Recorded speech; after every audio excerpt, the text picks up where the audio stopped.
Okay, so good morning, everyone. Welcome to Lecture 6.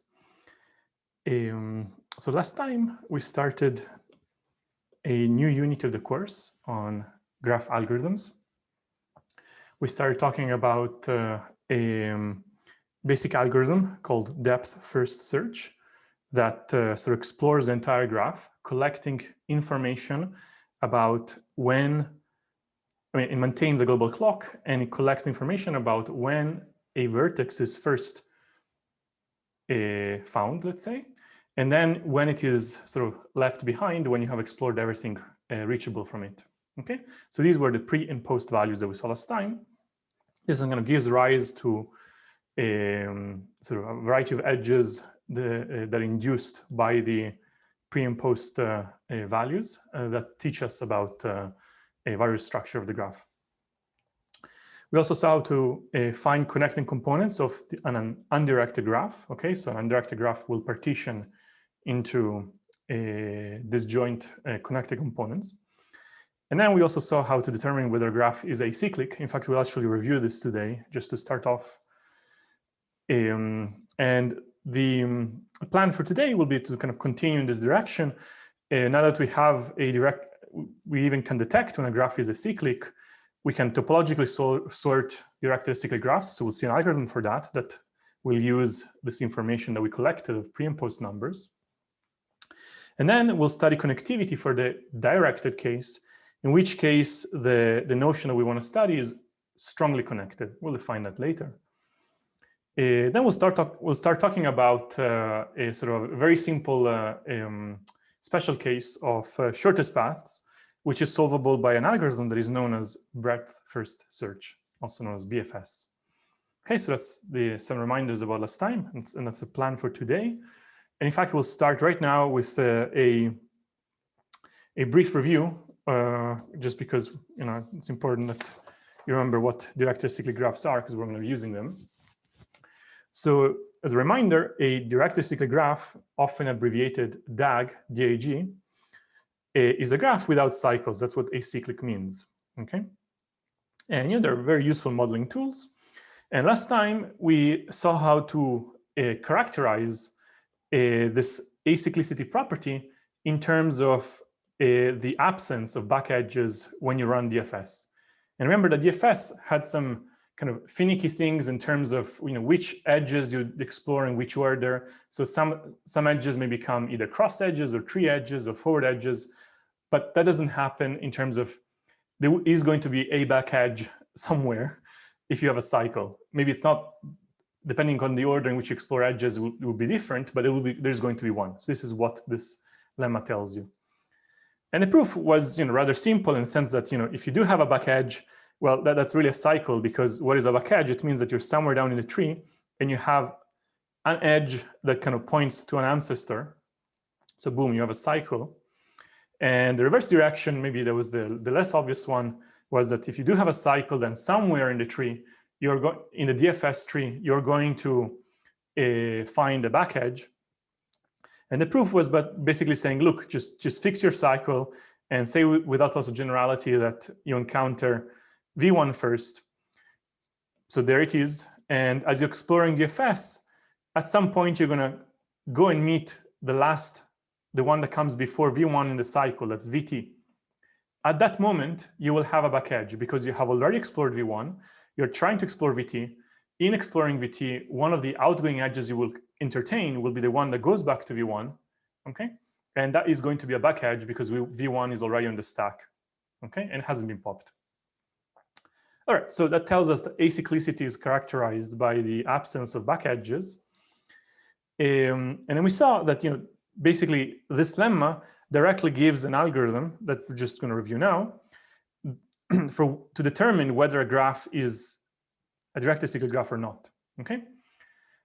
And it went like this. We run DFS to collect the pre and post numbers. And then, so can anybody remind me, like, what did we want to check in the second component? We're kind of considering every possible edge. And what do we want to check? Like, we want to say that if some condition happens, we want to output no because we have detected a cycle. What should I check here? Yeah, a back edge. Can people write in chat, what is the specific condition on U and V that I would like to check? Right, post V greater than post U. Okay, great. So let me write it down. So if post of the endpoint is greater than the post number of the starting point, then we output no, because this is telling us that UV is a back edge. Okay, well, just as a review from last time, the running time of this thing is linear because that's the FS, and here we're just doing some simple check on every possible edge on information we already have. Great. All right, so this is the review. Now, once you know that a graph is acyclic, which you can check with this algorithm, a natural problem you may want to study is this notion of topological sort. Okay, so let's first sort of review. Probably you've seen it somewhere in prior courses. A topological sort of a direct cyclic graph is a total order on the vertices so that each edge goes from an earlier vertex to a later one. Okay, so kind of if you draw the graph in a line, so it's a total order on the vertices, it means that you kind of get to right, let's say from left to right, all the vertices. And when you add edges, it must be that they're all moving kind of to the right. Okay, so that's what from an earlier one to a later one means. Okay, so it's that linearization that's sort of moving one direction, all the edges moving in that direction. Okay, and intuitively, this notion specifically applies to direct cyclic graphs, because if you have cycles, I mean, some edges are going to be pointing back, right? So, for example, if you try to write down in a sort of a cycle over a line, at some point one edge will be pointing back, and that's not okay. This is not a DAG, and so because it's not a DAG, you cannot define a topological sort on it. Okay. Anyway, why does anybody care about topologically sorting a graph? Well, you can think about these dependencies. These are maybe tasks you want to achieve before others, right? And so knowing which tasks must be achieved before others, it's useful, right? So if you topologically sort a direct cyclic graph, then that gives you this order in which you take tasks, for example. Okay. All right. So, so the question we want to ask is, how do we topologically sort a DAG? Okay. And so we're going to prove a claim now that is going to help us design an algorithm. We're going to prove that if G is a DAG, then for every edge in the, when you run DFS on it, it will be the case that the post number of the starting point is greater than the post number of the ending point. Okay, so it is really literally a one-liner as a proof. Let's try to prove it by contradiction, right? You want to prove that if there exists some edge, doesn't matter which one, such that the post number of the endpoint is greater than the post number of the starting point. By the way, what does this condition mean about the edge UV?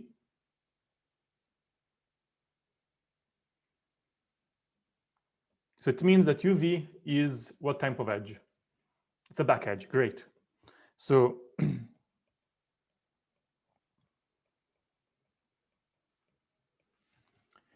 well, then we have just reviewed that G has a cycle. Okay, so well, that's all we that's all we had to say here. Okay, so again, it's very simple. In a direct cyclic graph, the post number of the starting point is always greater than the post number of the ending point, because if not, for some edge, then that edge would be a back edge and would create a cycle, and that cannot be a DAG. Okay, so with this in mind, this directly leads to an algorithm. Okay, it's called a topological sort that, of course, takes as a single input a graph. And like before, we got to run DFS to collect the pre and post numbers. And we would like to output vertices in which order? So I kind of want to use these facts, okay? Like, in what order should I be writing out the vertices to be topologically sorted?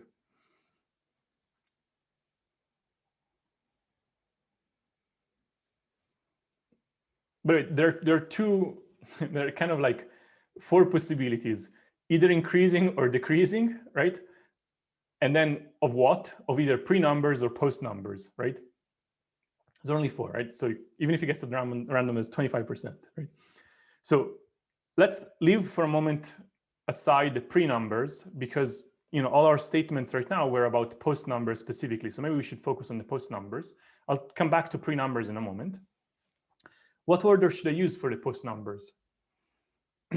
Right, so several people are suggesting decreasing post, right? Why? Because look, if we have an edge from U to V, right, we want U to appear earlier in the total order, right? Because, look, it's to the left and the edge is going right. But if you want it to appear earlier, we know that it has a higher post number. Okay, so we kind of want to output post numbers kind of in decreasing order, right? The ones that have a higher post number, we put them earlier because they sit to the left of their endpoints. Okay, so here we're going to say in decreasing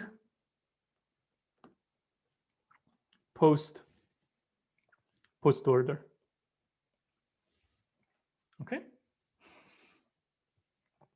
but wait, before maybe we kind of get into double checking that this indeed works, I just wanted to point out that you may worry about, wait a second, I run DFS, and now maybe I have to sort things again after I collect this information. And we said, that, I guess we haven't said anything yet, but yeah, actually I'll come back to running time of this thing in a moment. Maybe it's better to talk about the why it works. But okay, we have already established that we have an edge goes from left to right, U to V, then the post number is greater. And so when you write everything out, then you know that every edge is moving left to right, right? Because if you pick, let's say this edge here, right? And we're wondering, is it pointing left to right as all edges should? Well, we know that the post number of the starting point is greater than the post number of the endpoint, and we output vertices in decreasing post number. So yeah, that edge will be pointing from left to right once in the total order. Okay. So this is telling us that the algorithm really does work. And here, there is another sort of potentially, reasonable guess, right? Increasing pre-order. But there's a very simple example that shows you that, that doesn't work, okay? So let's work it out. Or rather, what's happening here? We have a directed acyclic graph, A goes to B, A goes to C, and C goes to B. We can run DFS on it. So what is going to happen is that I start at time 1, I go down to B, that's time 2. B has no outgoing edges. I leave it at 3. I go back up to A. I go down to C, that's time 4. There's a cross edge from C to B, fine, but that's it. That's the only outgoing edge. Then it's time 5, and I pop back up, and I'm done at 6, okay? So that's like a very teeny tiny example. And let's see what would happen if we output things in increasing pre-order. So that would mean that I would first output A, because A has 1, right? Then the next one would be B, and then C, right? Because it's 1, 2, 4. Okay, so A, B, and C. Now let me add the edges. A goes to B. A also goes to C. But then we have a problem that C goes to B, and there's an edge that is not going left to right, but right to left. Okay, so that's why it doesn't work. But on the other hand, in decreasing post order, which means that the highest one is 6, so it comes first. Then we have 5, so that's C. And then we have 3, it's B. If I add the edges now, they're all pointing left to right. Okay, so it's like a very simple example. You can even kind of play around with it. You can really sort of feel that just like increasing pre-order is just not the right thing. Okay. I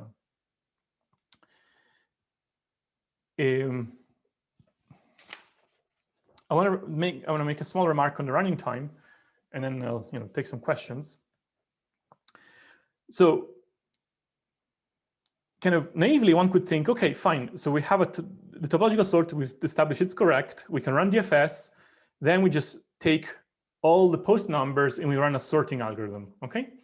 That is going to give us an algorithm that runs in time order of E plus V log V. But we can actually do better, okay?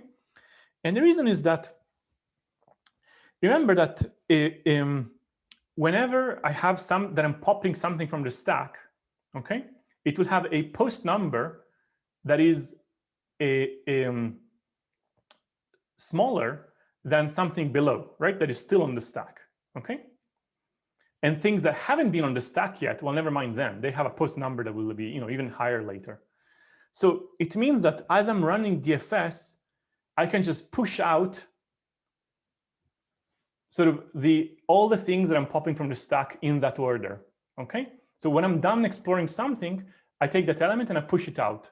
It will have a post number that is smaller than anything that will be popped from the stack anytime after. So it just so happens that sort of when you pop something from the stack, if you push it out, that will create a list that is already in the correct order. Okay, so you actually don't need to separately sort.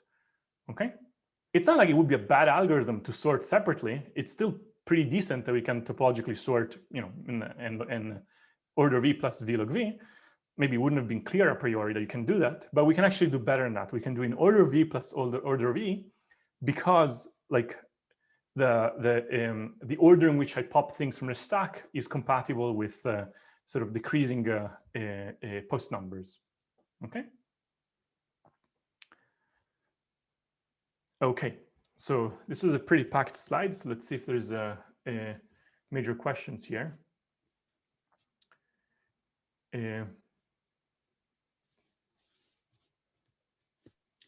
There's 2 questions that's come in recently. One is, so if B were a task, it couldn't actually be completed with A alone, C needs to be done first.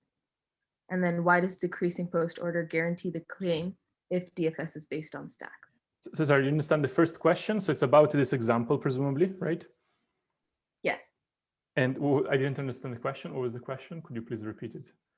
It was basically asking why post order is right in this case. They're asking that C needs to be done before B and why, or C needs to be visited before B. Okay, so let me try to go through an example again here.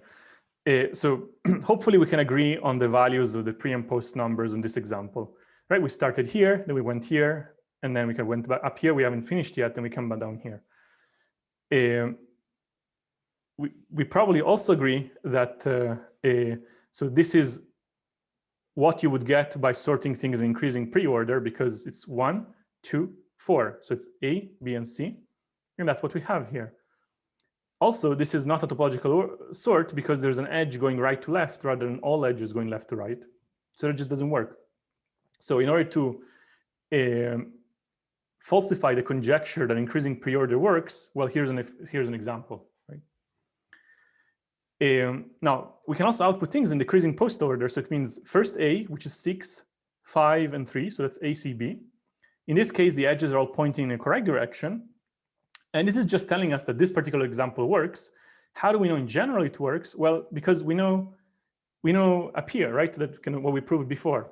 If I'm wondering whether an edge UV in the linearization in the total order does indeed go from left to right, well, I know that that edge has post u is greater than post v. But because I'm outputting things in decreasing post order, I know that u will be to the left of v, so that the edge will be going from left to right.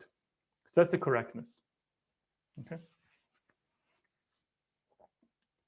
Sorry, hopefully that answers that question. There's a question about how do we get order of v plus e? Well, this is just the running time of DFS, which we saw last time. And this item 2 is basically this.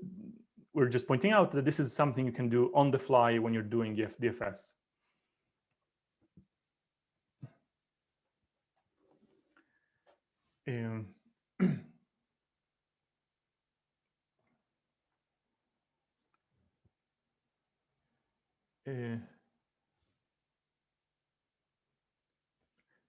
I just want to clarify, what does it mean to output vertices decreasing post order? It means that you can think about that you have your list that you want to populate, and ultimately kind of the topological order, will kind of go this way, but I'm going to populate it from right to left. So the first element to be popped from the stack will go here. Then the next element to be popped from the stack will go here, and so on and so forth. So I'm populating it right to left, okay? And because anything that is popped from the stack after an earlier one has a higher post number, then populating this list right to left indeed creates a list that is in decreasing post order. Okay. All right. So let me see. I think I addressed any other questions that I'm missing.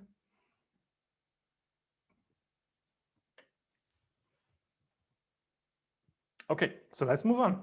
So that's how we can topologically sort. It's a pretty cute algorithm, and it's yet another application of these pre and post numbers given to us by DFS. So now I would like to go back to the connectivity question. We have already seen how to kind of partition a graph, undirected graph, into connected components, but now we want to study the directed case. Directed case, we have to first agree on what we're trying to do, because it is not true that you can partition a graph into connecting component, an arbitrary directed graph into connecting components.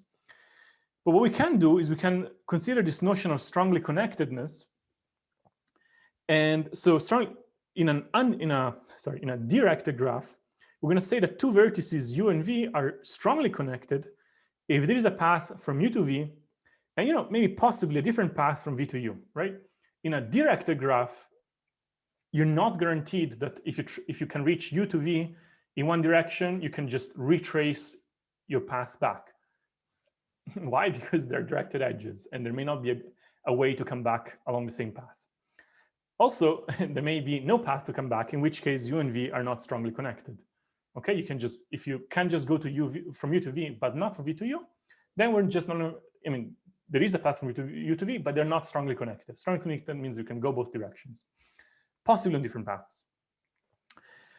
And so this strongly connectedness is a relation on pairs of vertices, and it's an equivalence relation, right? Because it is symmetric, reflexive, and transitive, right?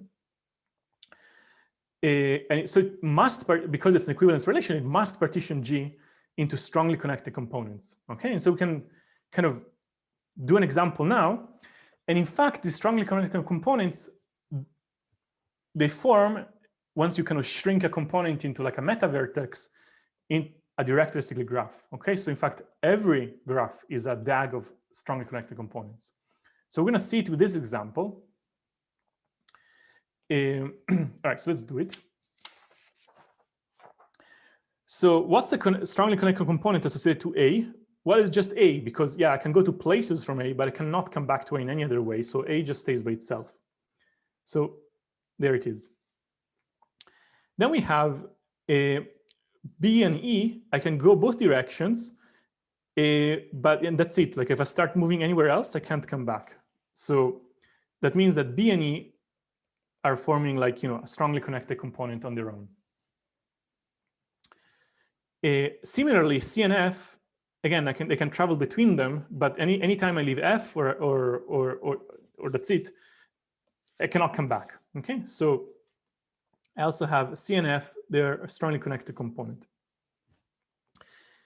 D, I can only get to, and I can get nowhere. So D is also by itself. And then there's this interesting part of the graph, the bottom, that if you see, it's kind of like a grand tour. I can go from any vertex to any other vertex. I just need to be patient. Like, for example, if you want to go from G to I, yeah, I cannot go back this way, but I can just take a big tour around and I get to I, right? So this is telling me that, all of these guys are in a strongly connected component together. So we have G, H, I, and J, K, L, right? So this is the partition of the vertices into strongly connected components. And I can further annotate this partition by saying that there is a way to go from the strongly connected component of A to the strongly connected component of BE, and similarly from BE to CF. From CF, we can go here. From BE, we can go here also, right? And I don't need to say where this arrow points to inside the strongly connected component, because by the definition of strongly connected component, I can go from anywhere to anywhere else inside the component itself. So it's well defined to write the arrow to just point to the meta vertex, okay?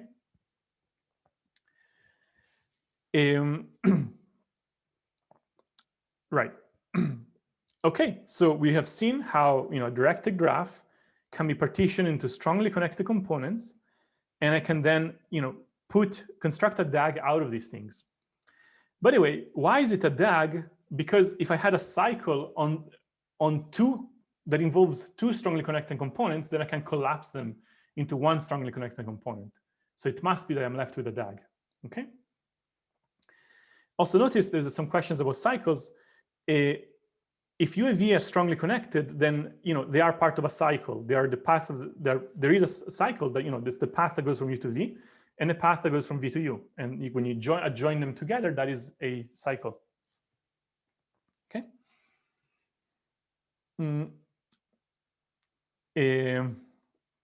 Okay.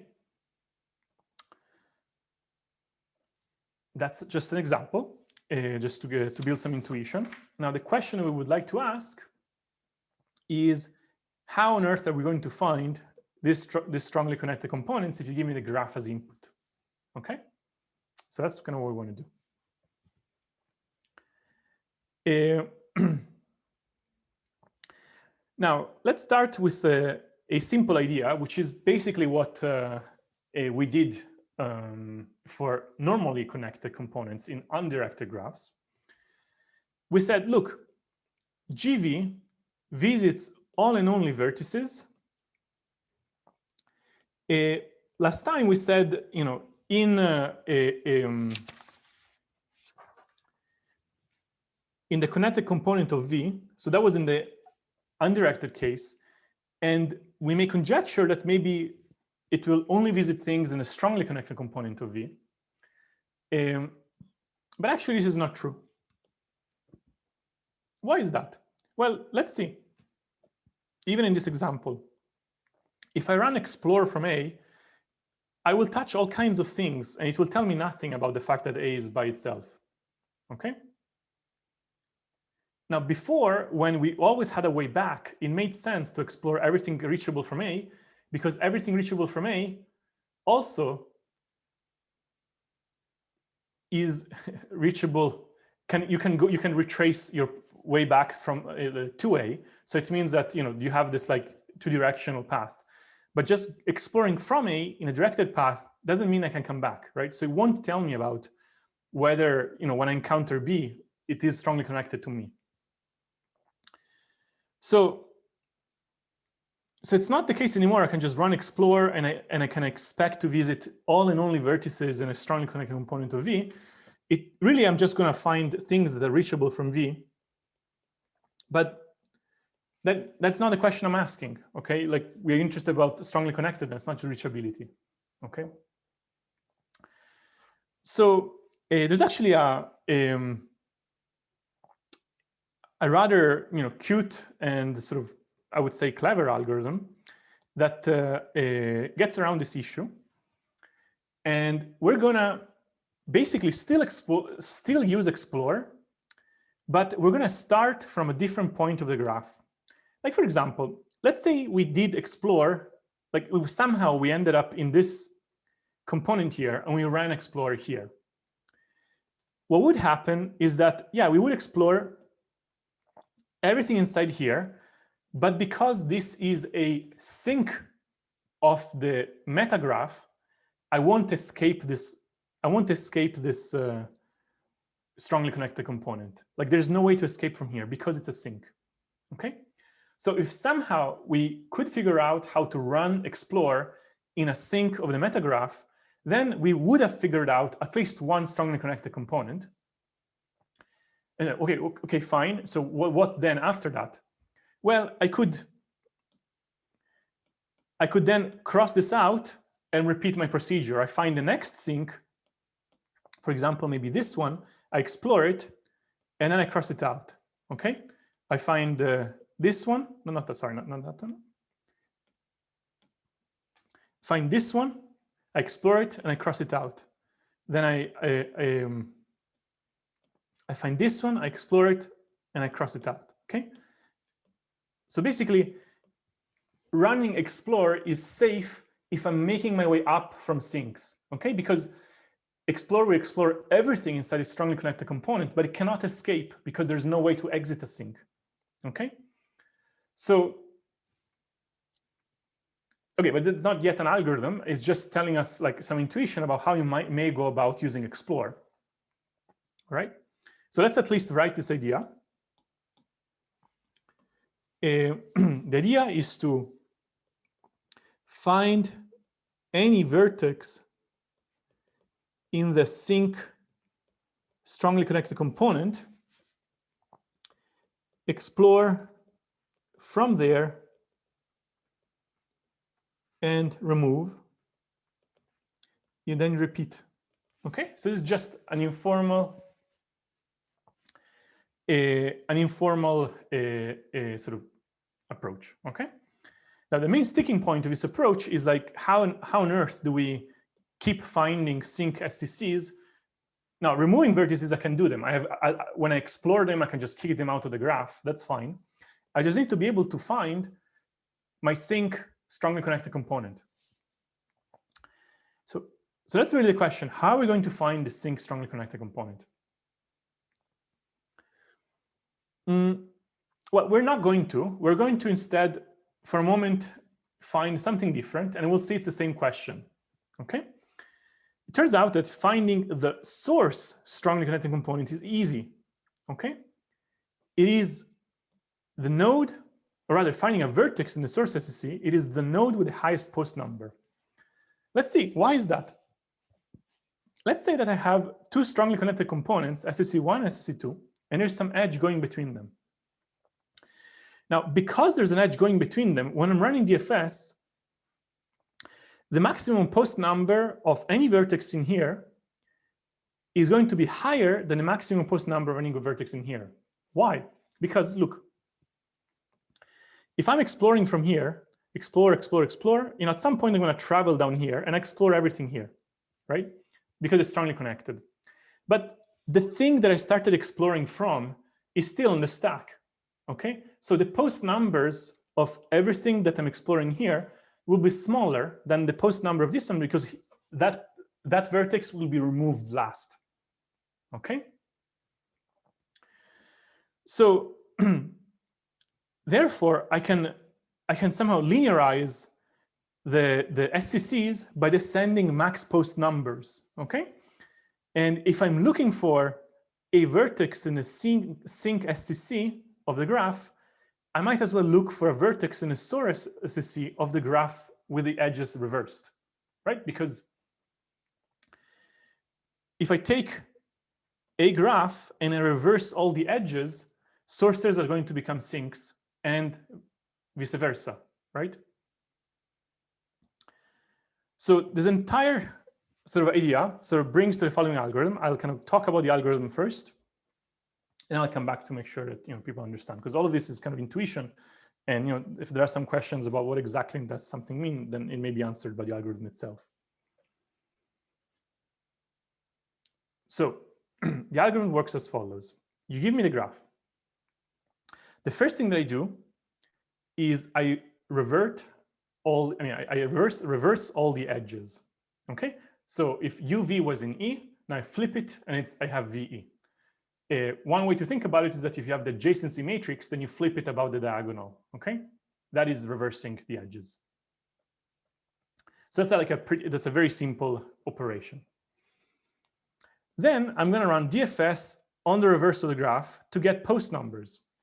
Now the intuition here is that I will want to consider the highest post number so that I can find something in the sinc SCC of G of the reverse of G, which is the same thing as the sinc in the sinc SCC of G. Okay.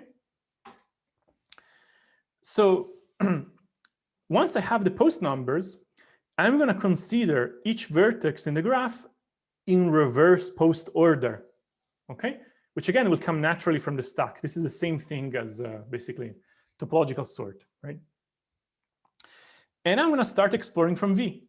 And when I start exploring from V, I'm going to have this explore procedure, which I guess I didn't make it explicit, but it's like explore like usual, but also kind of assign SCC to V, right?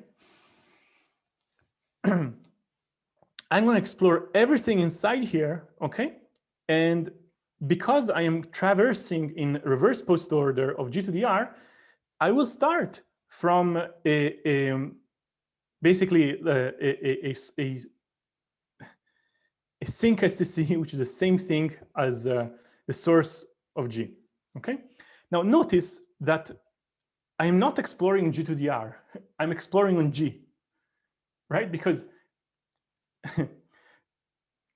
in order to find this component, I had to revert the graph so that this would have a high post number. But then once I'm in here, I want to explore on G, not on G to the R, okay? All right. All right, so this is maybe reasonably clever algorithm. Let me just pause here and see what questions there are. Yeah, Professor, there's a question on when we run explore on a sync, how would we know that basically we're out of sync in an SCC? All right, so let me just go back up here. So we take the graph here and we're gonna reverse all the vertices and run DFS. So far so good. Now you agree that once DFS is done, we'll have pre and post numbers about the reverse of this graph. Now, also, we have agreed that the highest post number, the vertex with the highest post number, must be in some source of the reverse of the graph, right? So, for example, if I start, well, I guess it's a bit hard to kind of flip everything here, but for example, it could be that the highest post number vertex is going to be somewhere here. Okay, so let's give. The algorithm doesn't know yet, but we know that eventually this is going to be a sinc SCC for the normal graph, right? For the original graph. If I run explore from any vertex here, for example, let's say maybe this one here is the one that ended up having the highest post number in the reverse DFS. When I do explorations from here, what is going to happen is that I'm going to explore, and that's it. Why? Because a source SCC of the reverse is a sinc SCC of the original graph. And in a sinc SCC, I can't escape. I will only explore the SCC and everything in SCC. Okay? So hopefully that answers. Let's see more questions.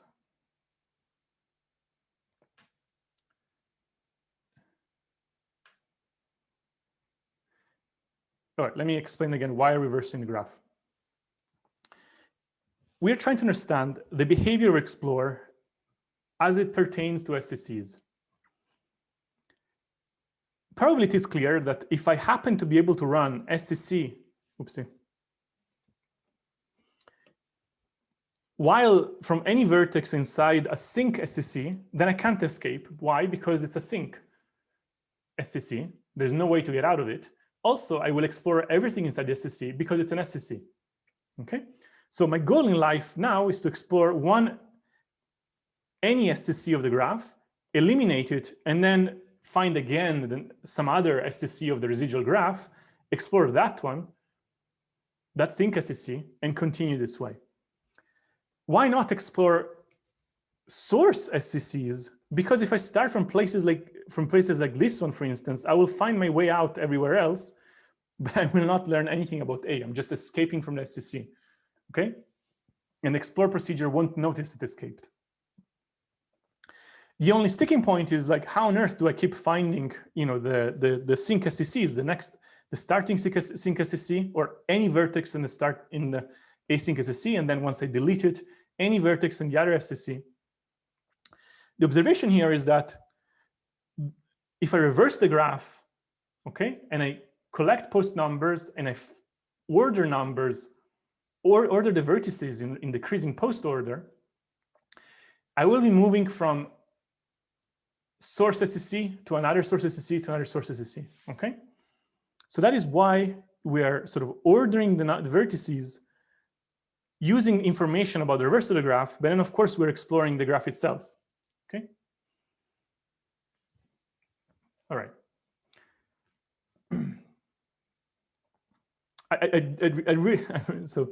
I very much encourage people to try to run explore from different locations of this graph, and appreciate that when you run explore from and you happen to be inside a sink SCC, you will only get something inside the sink SCC, okay? Oh, but there's a good question about, how do we prune away the SCCs that we have seen already? Well, it's because we're marking them, okay? Like inside Explore, we're gonna be marking them, and that's like throwing them away. It's like saying we've seen it, okay? But if it makes you feel good, you can write an Explore procedure that physically throws them out or whatever, right?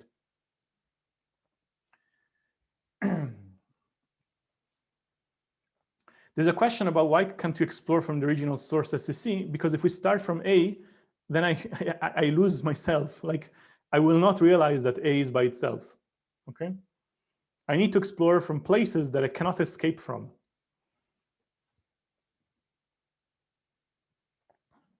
All right, so hopefully, this is like a reasonable cover of the various questions. I'll come back to this at the end of lecture if needed, okay? All right, so, and this algorithm also runs in linear time, the usual order of V plus order of E, because we're doing basically nothing here, right? In terms of computationally. We're reversing the graph, that's linear time, it's like flipping the matrix. We run DFS, okay, well, that's order of V plus order of V, order of V plus order of E, and we are in an order that is natural from the stack. We explore, which is, it's basically some other type of DFS, just in a special order. There's a question about what is this one doing? This is saying that, we're done, because when you're done exploring from V, that means you're done with that SCC, so you increase the counter, and that's the counter you're using inside Explore to kind of associate vertices to SCCs. Okay, now we're gonna move on. Now we're going to start a unit of 1.5 lectures. So a little bit this lecture and all of next lecture about like a more refined notion of connectivity. Rather, so far we have used DFS to tell us about, can I get from somewhere to somewhere else, okay? But it tells us nothing, no guarantees or information about whether, going from vertex to another takes a long time or not, okay? So a very natural question to ask on about graphs is to find shortest paths, okay? And specifically, now you could imagine various questions about shortest paths. One question could be, what is the shortest path from A to B? That's one question. Another question is, what is the shortest path from A to every other vertex? Okay? Yet an even more general question could be, what is the shortest path between any pair of vertices? Okay? This is also known as all pairs shortest paths. Generally, when we talk about shortest paths, we'll mean the second of these three questions, that we have a starting vertex and we find the distance, and ideally also the path, from V to all other vertices. Okay, so we have a distinguished vertex, distinguished starting point, but we have no endpoint. We're considering all possible endpoints. Okay, so let's see an example. So here's let's start with undirected graphs. Here's an example, and we have, I'm marking in pink here the start, okay, because it's a distinguished vertex, and we want, you know, at least visually for now, compute the distance from A to every other vertex. So let's start easy. So what is the distance from A to A?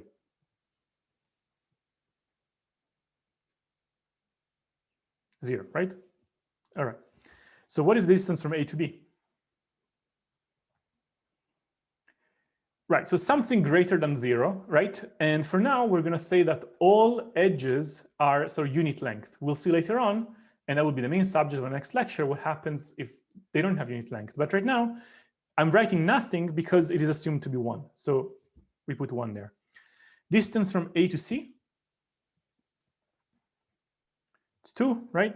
And so on and so forth. Like D is 1 and E is 2, right?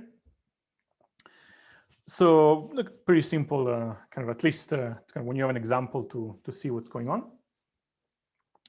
And you know, a good visualization is to imagine that it's some sort of like onion behavior, that there is somehow, you know, V0 is kind of the set of all vertices of distance 0. This is always a singleton. It only contains a starting vertex. But then you can imagine kind of building sort of rings of or like, you know, layers of vertices that are at increasing distances from your starting point, right? So V1, in this case, BD, right? Let me maybe use, so that's one layer, right? And that's the other layer, that's the other layer, right? So here you have distance 0, distance 1, distance 2, right? So you can imagine in general that kind of for any graph, you can somehow think of this onion rings of increasing distance from wherever you're starting from, okay? And this visualization actually gives you the idea for an algorithm, okay? Because if you observe, what are the vertices that consist of the next layer? Well, they are the neighbors of all vertices in the previous layer that you haven't seen yet. Or mathematically, Vi plus 1 are all neighbors of things in Vi, okay? Except for, you know, Vi itself, right?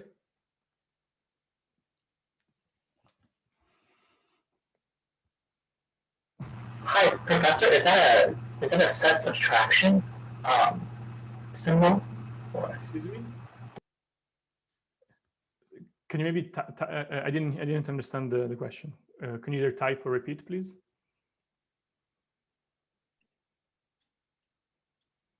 He's asking if it's a set subtraction. That is, yes, that is a set subtraction, yes. All right. So the idea is going to be that,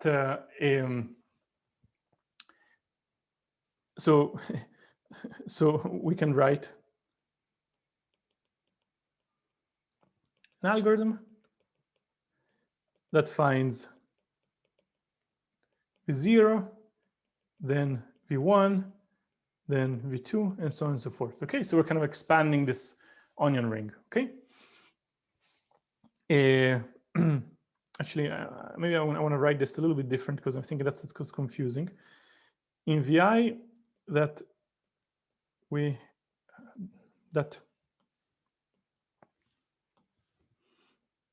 are not in V0, V1, up to Vi. All right. I think that's maybe more precise. Okay, so that's just building intuition. The important thing is to keep in mind this onion behavior. And this leads to an algorithm you may have already heard about, is called a breadth first search, BFS. And the idea is that we're going to initialize a queue, which is a first in, first out data structure with a starting vertex. And at each iteration, we're going to eject a node from the queue. and add back all unseen nodes, and we're going to assign them distances +1, right? This is precisely trying to follow this recursion, right? We're going to consider neighbors of vi that we haven't seen yet, and we're going to assign them a distance that is one more than whatever was the distance for vi, okay? Which is I. So if we write it in pseudocode, it will be something like this. We initialize an array of distances, right? Now, the distance for the starting vertex, which is we call S, is 0. Everything else, we just put it to be infinity. This is kind of saying we haven't reached that vertex yet, okay? I'm going to start a queue with just the initial vertex, right? And the idea is that while there is things to do, right? So while the queue is non-empty, we're gonna take out from the queue, the first element, and then that is the first in line of the queue. Let's call it U. And remember, we wanted to consider all neighbors, okay, to make progress that we haven't seen yet. Okay, so what does it mean? Well, we look at all outgoing edges from U to V. If we have not seen V yet, okay, that means that it was something that was farther rather than just edge that is pointing back somewhere, right? And we're going to put it back on the queue. I mean, we're not put it back. We're going to put it for the first time on the queue. But of course, because it's a queue, it goes at the back of the line, okay, the back of the queue. And because we're coming from V that is not infinity, and U is an neighbor, V is the neighbor of U that we just reached, well, we should add the price of the edge, which is 1, okay? So we add 1 to it.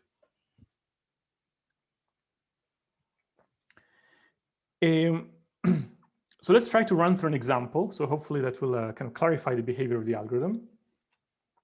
So at the very beginning, our queue is made up of just and so what's the example? We're going to be using the same example that we looked at before. We're just going to sort of, rather than eyeballing it, we're going to execute the algorithm. So we have A, which has distance 0 on the queue, right? So we're starting with this state. All right. What's going to happen is that we're going to eject the first in line in the queue. In this case, it's the only person here. So we eject it. And we look at all outgoing edges. So that would be A to B and A to D, right? Both of them have infinity because we haven't seen them yet. And we're going to assign to them the distance of A plus 1. So that's 1. And we're going to put them both back on the queue, right? Or not back on the queue. We're going to put them both on the queue for the first time. So it means that the next iteration, my queue consists of B and D. Both of them have been assigned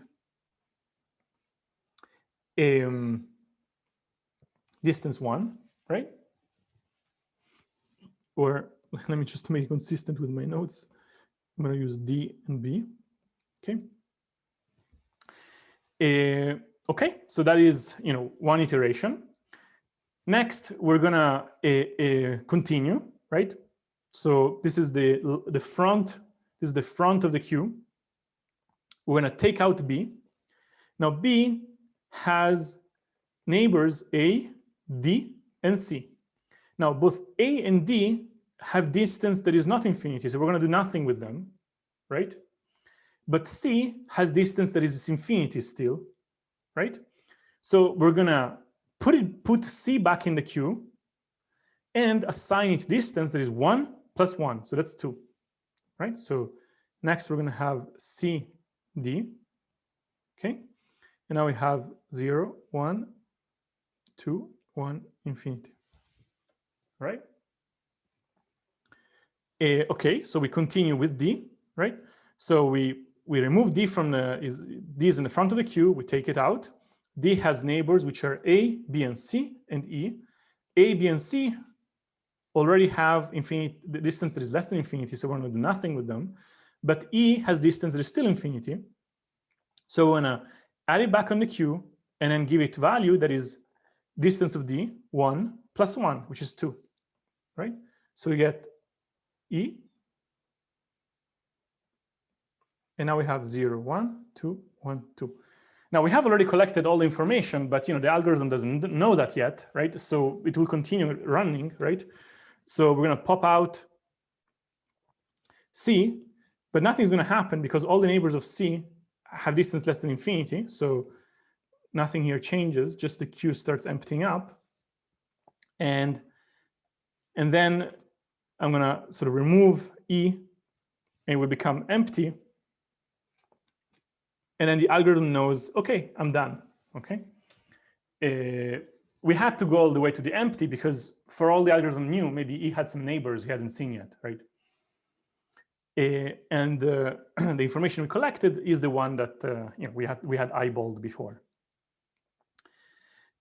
And notice that this is like BFS and DFS are kind of duals of one another. We're still exploring things, except that we're exploring them in a different order.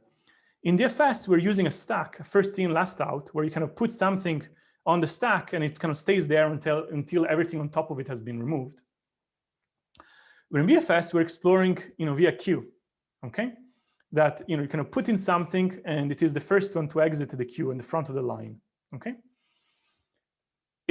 But otherwise, they're basically the same algorithm. They're just running explore on the graph in different orders. And DFS kind of teaches us about connectivity, and BFS teaches us about distances because it kind of grows these onion rings starting from your initial point, right?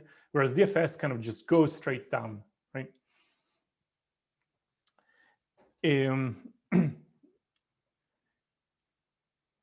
All right, so let me just see what's the questions like now. From line 2 to 3, how do we get that CS2? All right, thank you, David. I think that answers it, yeah. Any other big questions? I mean, again, I encourage everybody to do this. I mean, it is tedious, but it does. I think it's informative to do this type of bookkeeping exercises. So at least kind of you see how the algorithm is behaving. There's a question: how do we initialize all of them to infinity? Well, we just have a special symbol that means infinity. Obviously, we're not going to write an infinite, I don't know, 0 infinitely many times, right? We're going to just have some special symbol that says uninitialized, okay?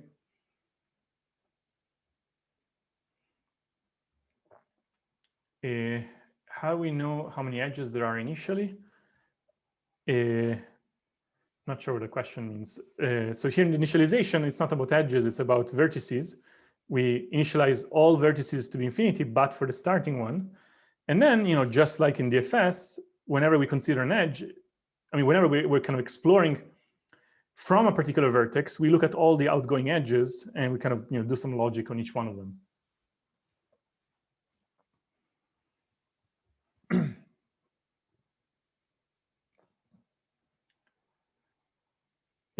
Yeah, we have to traverse all the vertices to set them to infinity. In particular, we have to read the input, right? But that's fine, right? Like reading the input is fair game. Okay, so this is BFS. Let me just make a couple of remarks on it and we'll come back to it. So the initialization cost us order of V because, yeah, we're going through all the vertices and allocating an array of size V with certain values. And so, but then sort of the question is like, how do we account for the running time of this part? And the point here is that kind of very similar to DFS, we can do, rather than some recursive kind of time analysis, we're going to do some global time analysis that tries to see kind of as a whole, when you run the entire algorithm, how many times did you touch specific vertices and edges? And the point here is that each vertex is injected and ejected exactly once, because you inject it when it has distance infinity, and you eject it, it has distance less than infinity, and no vertex is added to the queue unless it has distance that is infinity. So it is injected and ejected exactly once. So that gives us order of V work.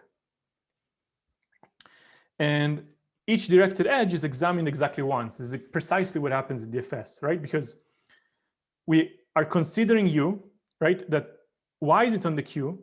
Because it has distance, it was added and it had distance less than infinity.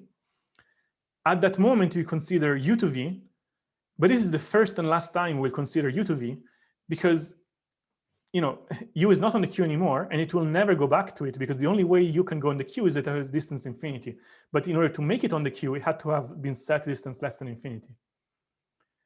So, so then we have order of E work, because we're touching each edge exactly once. And so this is the familiar linear running time like DFS. Okay. And the correctness, I mean, it's kind of a bit of a kind of simple, but slightly subtle. But I think it can be like pictorially. What's happening is that you can imagine that.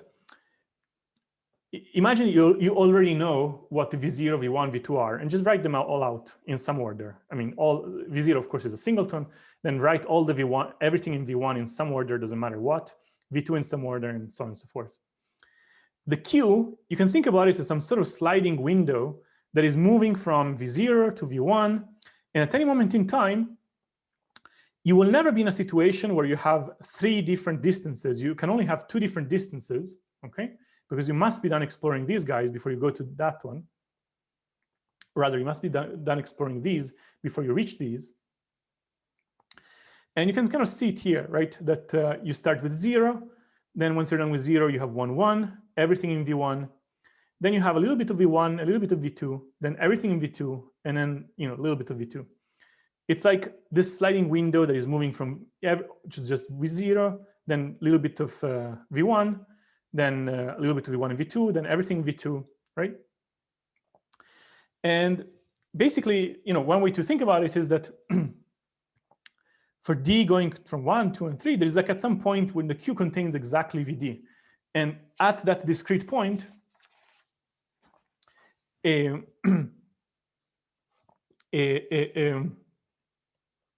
all nodes of distance at most D have the correct distance set to them. All other nodes have, I mean, the ones with distance greater than D have the distance set to be infinity. And the Q contains only nodes in VD, okay? And we can see these discrete events up here, right? So here's one, here's the other, and here's the other, right? So as the sliding window moves across V0, V1, V2, there are these discrete events where the only things you have in the queue are precisely VD, okay? For D going from 0 to 1, 2, and 3, right? And when you're at one of those points, then everything that has distance at most, in this case 1, has been set, and everything has distance greater than 1 has distance infinity. Indeed, you can see it here, right? And as you go forward, then you have this kind of invariant, let's say, of sort of things in the queue. All right, so wait, I was just kind of commenting on some properties of the algorithm. But let me go back to the algorithm here. Let's see if there are any major questions that have not been answered.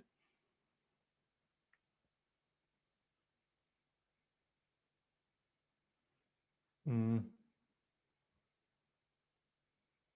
it seems like I believe we've either talked about them or they've been answered in the chat. Moderators, is there something else you want me to focus on? Or I think those are covered so far. Yeah. Great. Okay. Yeah, just in terms of like getting familiar with DFS, I think what I would do is like really work on some of these accounting, sort of these bookkeeping problems, and then maybe try to write BFS and DFS side by side and appreciate kind of that they are basically the same algorithm. I mean, they are the same algorithm, just you're prioritizing your subroutine calls for explore in different ways.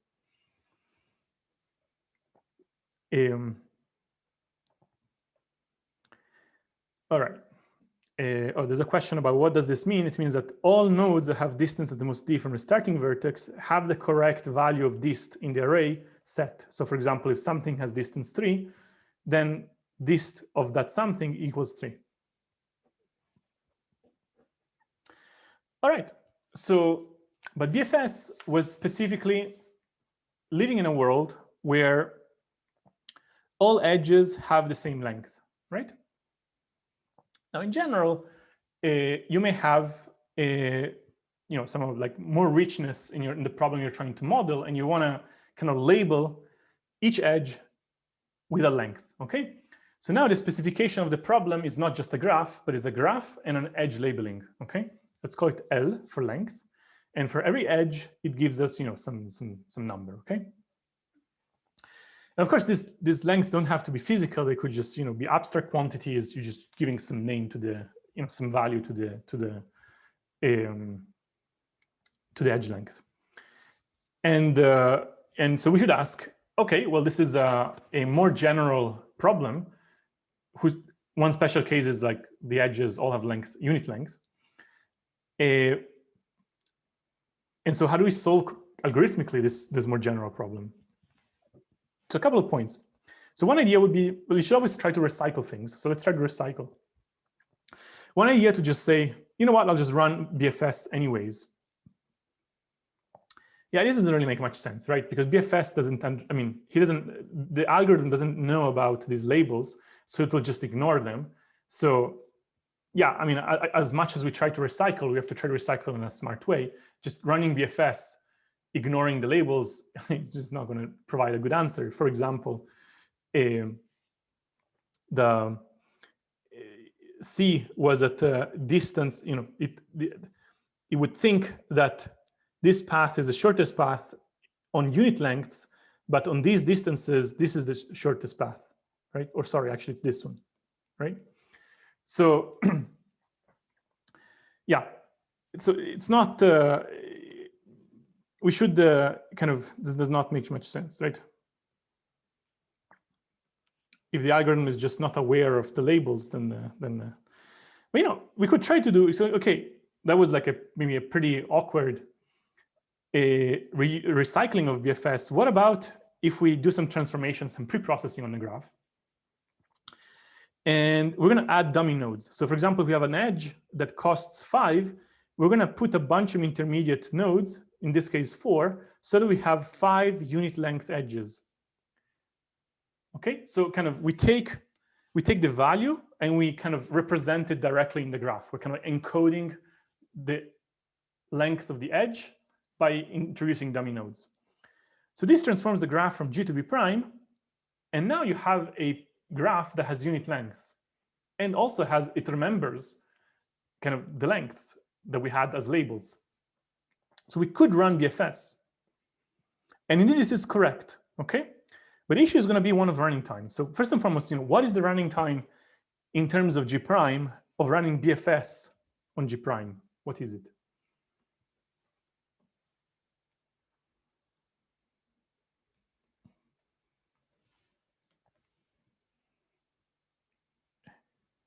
Let's say that the G prime equals E prime V prime. What is the running time? There are some good answers there, but I want to kind of try to talk about it. E prime and V prime, yes, good. Right, because I'm running BFS on the pre-processed graph. I know BFS is linear in a graph. Let's call the pre-processed edges and vertices E prime and V prime, so it's this one. But okay, that's not very nice because V prime and E prime may be exponential in the input size. Like for example, suppose that we had this silly example here. Kind of to specify this graph, I only need to give you 4 vertices, 4 edges, and remember that an integer of size 2 to the n, I mean the integer 2 to the n, it takes me n bits to specify it. Okay, so the input size is like order of n, but the running time is going to be exponential in n, because when you pre-process this graph, it's going to introduce a bunch of 2 to the n intermediate dummy nodes, and you're going to pay for every single one of them. Like BFS is going to very slowly go from the first one to the next one to the next one to the next one to the end, right? Because BFS is going to make progress. It's going to go here, then here, then here, then here, then here. Which is kind of silly, right? Because there's no point to, if you know that there's like a step of 5, you don't have to do 1, 2, 3, 4, 5. You're going to pay for the entire integer size. So this algorithm is correct, but it has an exponential running time in the worst case, okay? So, and kind of, you will see in the next lecture, and then actually Jim will take over and will tell you about it, that there is kind of a further refinement of BFS that at this point it's kind of refined enough that has its own name because it's a very nice algorithm. It's called Dijkstra's algorithm. That basically, instead of using a queue, we're going to be using a priority queue, and we're going to consider nodes in an order that follows kind of the best distance so far. And we're going to have like an envelope of explored, or like a subset of explored vertices for which we have like the best distance of all vertices we've seen so far for everything inside it. And we're going to have some rule for expanding this kind of a set of things that we know until we have the whole graph. Professor, just a quick question. A lot of people had questions on why it's 2 to the n for the edge weight. And you mentioned something about bits. Yeah, so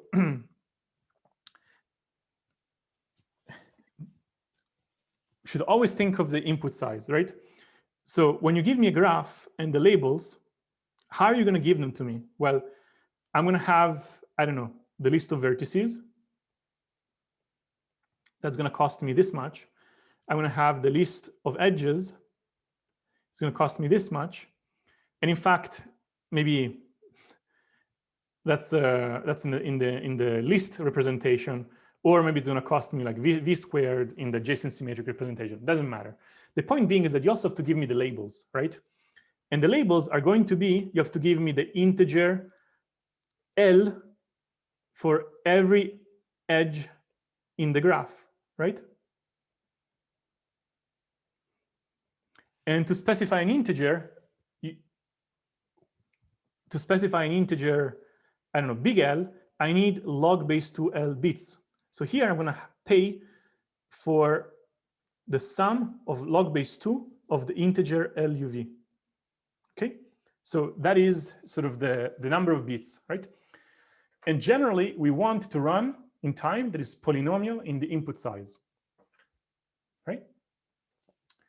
So in this case, when I have, like when you specify an integer that has size, let's say roughly 2 to the n, you're going to have to write down an n-bit integer. But later, BFS is going to run in time that is 2 to the n. Why? Because it's going to run in time that is linear in E prime by going, you know, to each one of these edges one at a time. So it actually is running exponential time.